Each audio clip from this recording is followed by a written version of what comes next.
শ্যামুদ্দিন, আদেশ করেন জাহাপনা। আমার এই রাজ্যে কি বেহাল দশা করেছো তুমি? গত এক সপ্তাহ আগে ওই যে সাদা পাথর সব চুরি হয়ে গেছে, তুমি কই ছিলে? রাজা সাহেব, আপনি যখন দেশ থেকে আপনি বিদেশ গিয়েছিলেন তখন আমি হাতে হাত এই বস্তা লাগিয়েছে।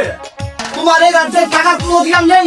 তুমি এই রাজ্যের মানুষের নিরাপত্তা দিতে পারো না। এখানে সেখানে চুরি হয়ে যাচ্ছে, আমাদের পাথর গায়ে হয়ে যাচ্ছে। মানুষের পরিদর্শন করবে কিভাবে? আমাদের যে পর্যটক আছে, পর্যটকে কিভাবে পরিদর্শন করবে? দেখতে যাবে, আনন্দ উপভোগ করবে। সেনাপতি, আমার এই রাজ্যে তোমার আর কোনো টাকার অধিকার নেই। আমি এই টাকা পয়সা বেতন দিয়ে তোদেরকে রেখেছি। আমার একটা পাথর পর্যন্ত তুমি রক্ষা করতে পারলে না। হাজার হাজার পাথর চুরি হয়ে গেছে।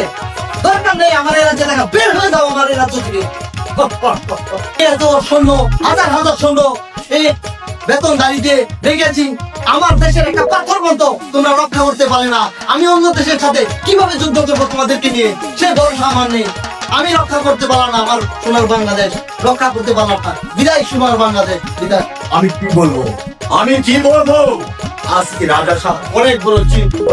এই রাজা রাজ্যের মধ্যে রানী সাহেব যেন এদের মধ্যে জড়িত।